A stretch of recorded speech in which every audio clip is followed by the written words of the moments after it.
The summit hall was silent. Not the kind of silence that feels peaceful, but the kind that weighs on your chest like something terrible is about to happen. It was the World Democracy and Sovereignty Forum, 2025, held in Geneva. Leaders from over 90 countries filled the room. Cameras were everywhere.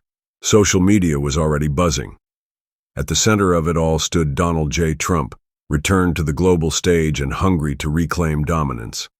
Across from him, standing like a mountain in a storm, was Captain Ibrahim Traoré, the young revolutionary from Burkina Faso. Calm, focused, eyes that didn't blink. Then Trump leaned toward the microphone. His voice, bold and sharp, echoed through the hall. "I don't fear Traoré." The words hit hard. Reporters gasped. The crowd shifted in their seats.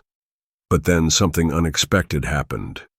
As Trump continued his speech, his voice cracked. Barely, but it cracked. His hand trembled for a second. And Traoré? He said nothing, just stared, silent, unshaken. That's when the whole world began to feel it. Something was off. And millions watching live knew. This was no ordinary summit. This was the beginning of something we weren't ready for. People thought it was a glitch, a microphone issue, maybe a cold. But then analysts zoomed in. Trump's voice hadn't just cracked, it trembled.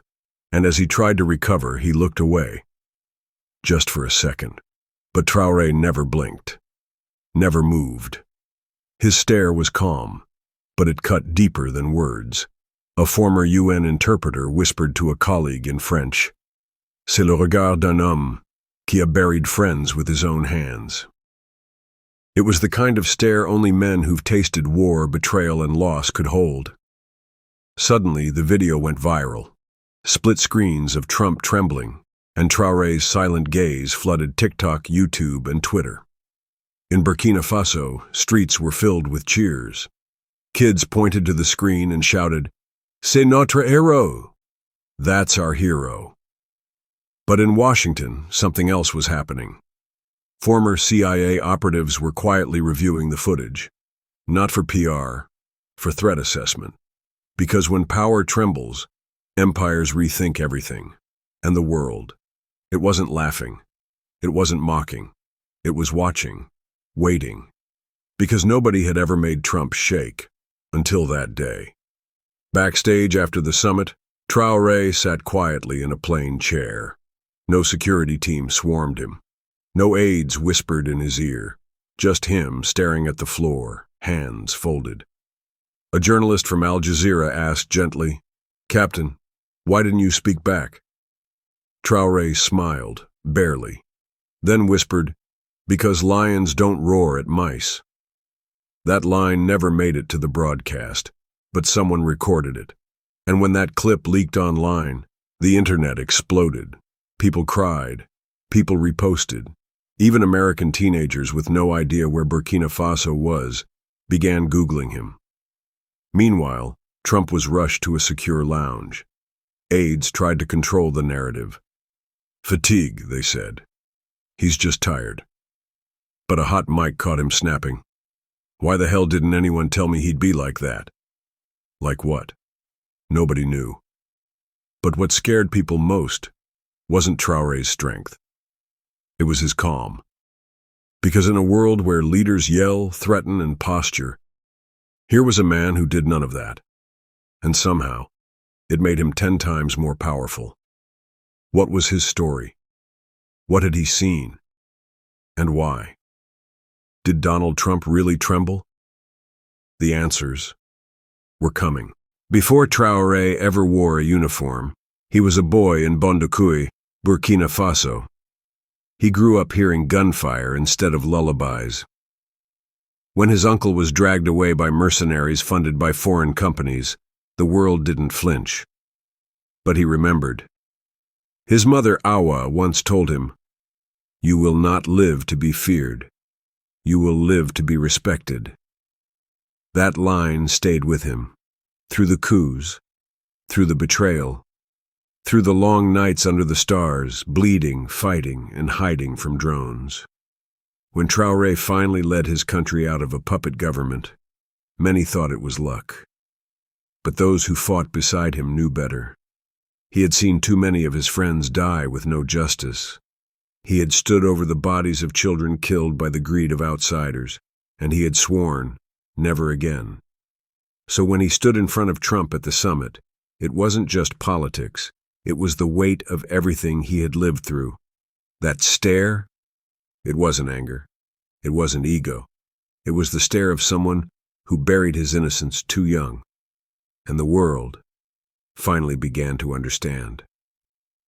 That night, in a private suite far from cameras, Trump sat in silence. He sipped water slowly. His hands were shaking. An aide leaned in, trying to calm him.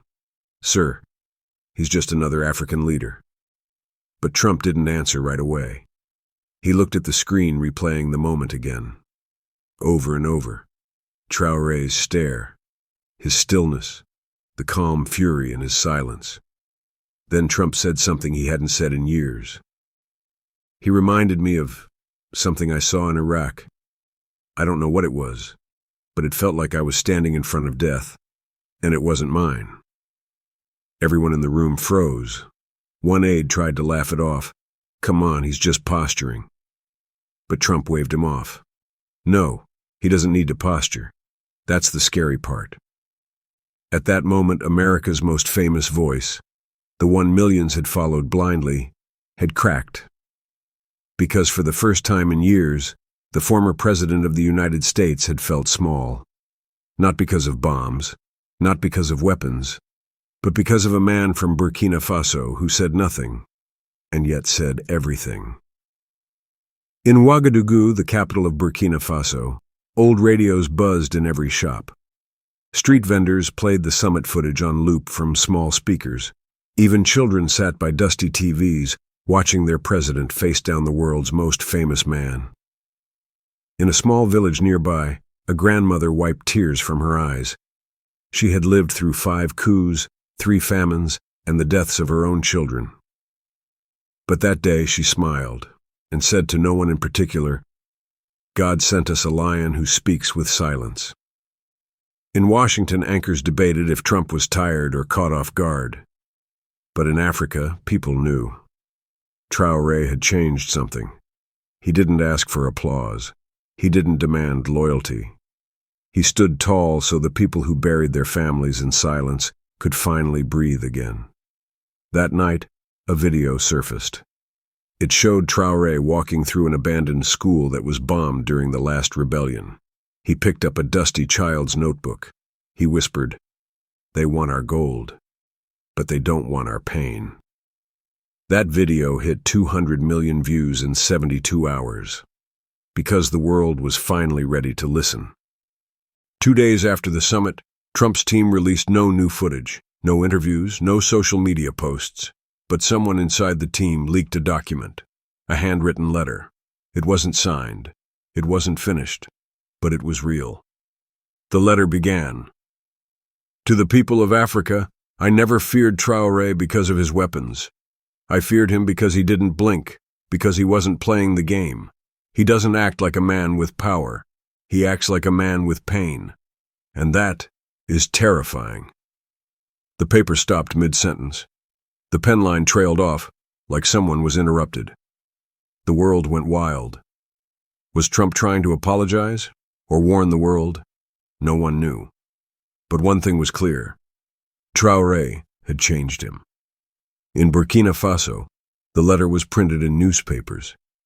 Young people held up signs that read, "We are the pain they fear."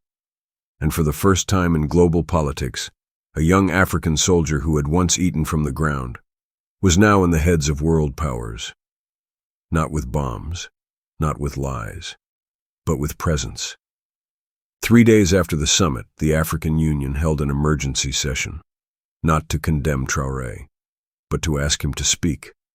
For the first time in history, a leader who hadn't said a word in a summit was being begged to speak at a continental congress. At the session, 54 African leaders sat down. Lights dimmed, cameras rolled.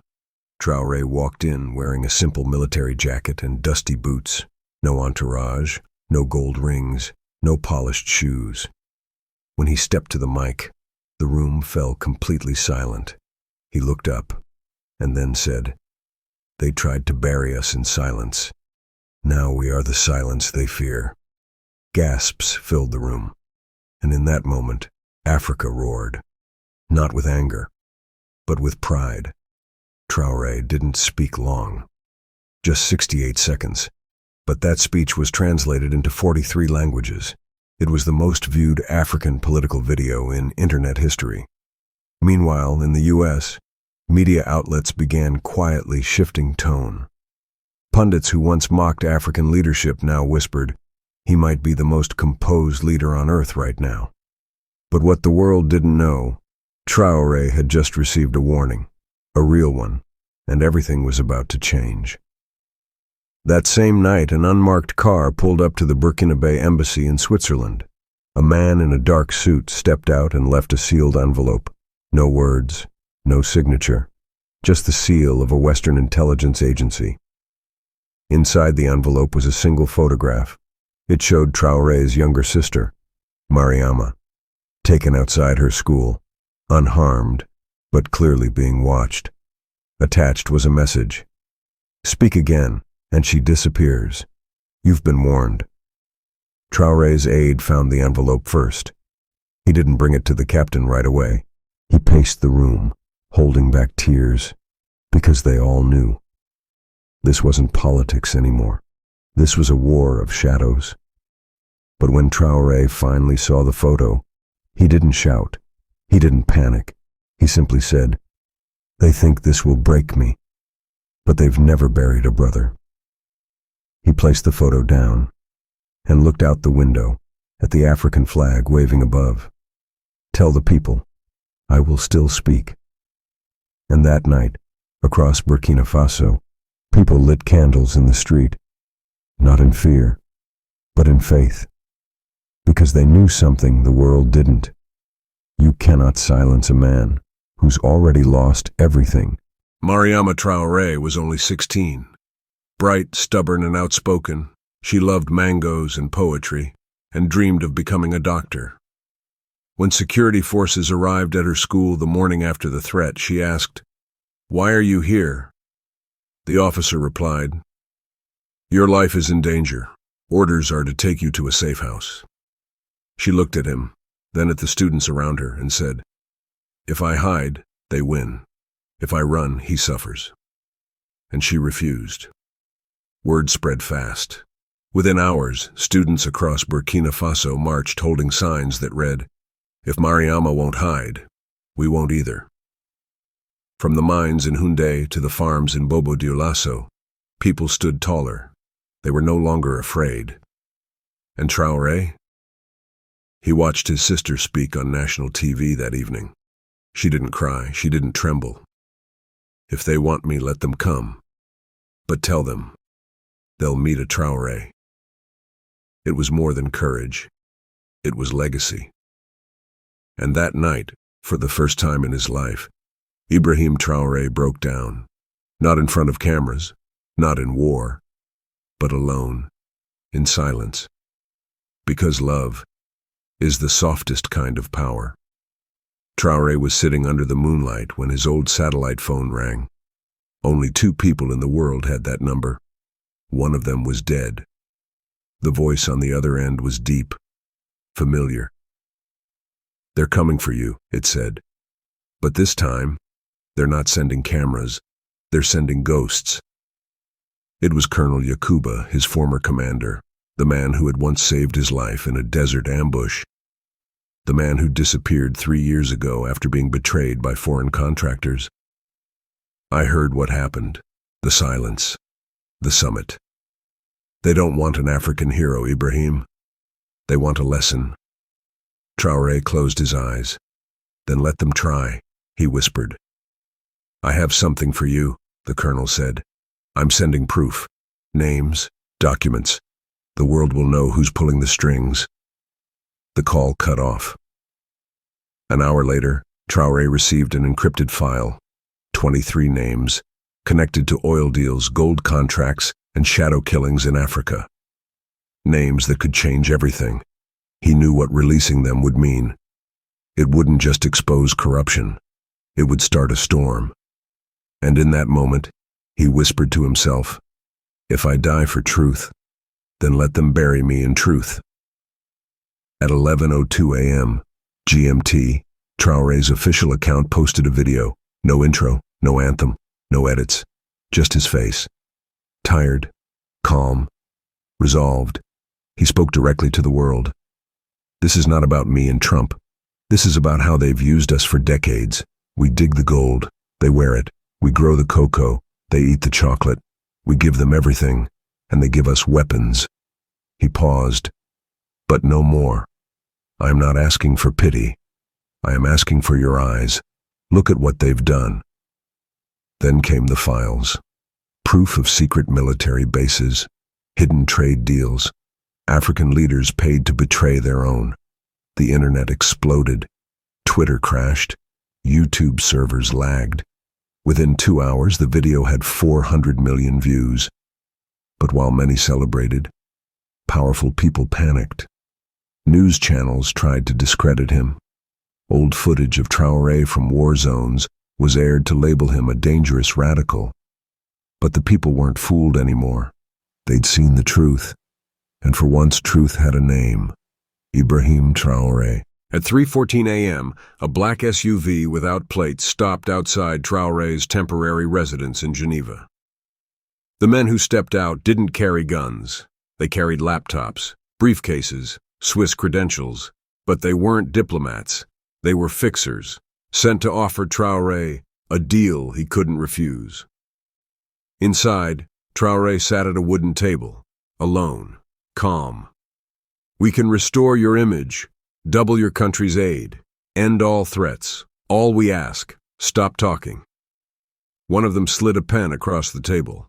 Attached was a non-disclosure agreement and a $1 billion oil access contract for Burkina Faso, signed by a U.S. firm. Sign, be remembered as a hero who made peace. But Traoré smiled softly and whispered, "You want me to sell my people for peace, but I've buried children who died in your peace." He stood up, looked each man in the eye. "Leave this place, or I will call my nation, and they will come, not with weapons, but with truth." The men left, quietly. They didn't know how to fight a man who wasn't afraid to die, but outside, a sniper had been watching, and in one breathless moment, a shot rang out. The sniper didn't miss. Glass shattered, screams erupted. But it wasn't Traoré who fell. His longtime aide, Issouf, had thrown himself between the bullet and his captain. The bullet struck him in the side. As he collapsed, bleeding, he whispered, "I wasn't afraid to die, because I believed in what you were doing." Traoré dropped to his knees, holding his friend's head. There were no cameras, no crowds, just blood on his hands and tears in his eyes. He pressed his forehead against Issouf's and whispered, "I will not let your death be for silence." In Burkina Faso, when the news broke, people flooded the streets, not with guns, but with candles and prayers. In Paris, London, Lagos, even New York, young people held vigils. Stand with Traoré began trending worldwide, because something had shifted. This was no longer about two men at a summit. This was about what happens when truth becomes dangerous. And in the hospital that night, with Issouf fighting for his life, Traoré said to his team, "Tomorrow, we go to the people, not to beg, but to rise." And across Africa, people whispered, "This isn't just a man. This is a movement." The next morning, Traoré went live on every platform that would allow him. He stood before a plain black curtain, wearing no military uniform, just a white tunic stained at the shoulder from carrying Issouf to safety. His eyes were swollen, but steady. "Last night someone tried to end my story, but they forgot. I am not the story. You are." He pointed directly at the camera. "You, the mothers who lost sons to illegal wars. You, The miners paid in coins while their land is sold for diamonds. You, the children who drink water from the same rivers where weapons are dumped. You are the voice. Then he said something that would echo through history. Africa is not rising. Africa has risen, and we will not bow. Not now, not ever. That speech reached 500 million people in 48 hours. International leaders began issuing statements. Some praised him, others feared him.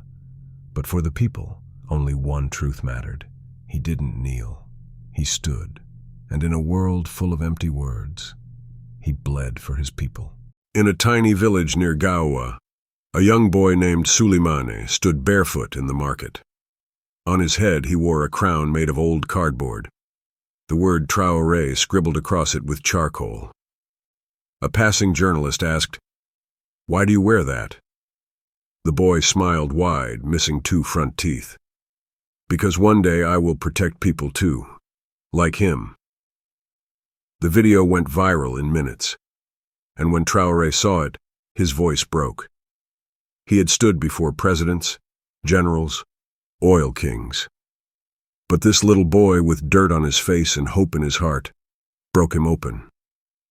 He whispered to his aide, "If I fail, he'll grow up thinking truth gets you killed."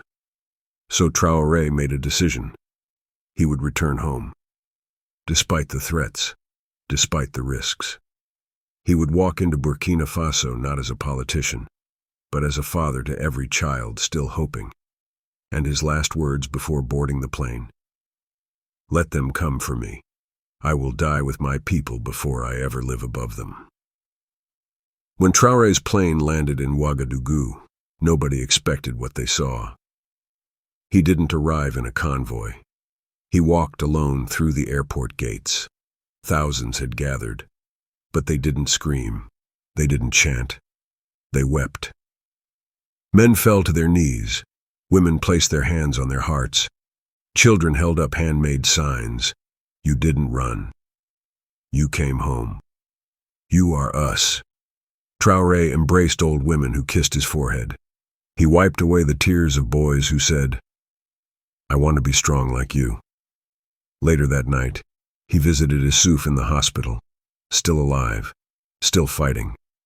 He held his friend's hand, placed a medal on his chest, and whispered, "You didn't block a bullet. You shielded a nation." The Western media didn't understand it, but Africa did. This wasn't about power anymore. This was about dignity. And in the middle of the crowd, little Suleimane climbed on his father's shoulders and shouted to the sky, he came back. Not as a soldier, not as a politician, but as a son of the soil who refused to be bought, silenced, or broken. Weeks passed. Foreign agents vanished from the region. Western leaders shifted focus. And Traoré, he turned down every interview request, every exclusive, every offer. Instead, he built something different. A school named after Issouf, a clinic for women who lost children to war, a network of young leaders trained not in military camps but in classrooms. His voice rarely returned to cameras, but his silence still echoed across continents. And one final message appeared on his official page: "I am not your hero. I am your reflection. If you rise, we all rise. If you speak, they tremble. Respect yourself first. Then, lead." The screen faded to black, and all over the world people wept, because in a time when leaders shout, lie, and hide, one man stood, spoke softly, and shook the earth. To my amazing viewers, if this story moved you, don't scroll. Honor the truth. Smash the like button so more people can hear Traoré's message. Comment, "Africa has risen," if you felt chills.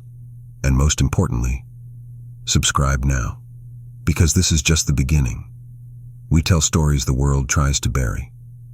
Together, we dig them out.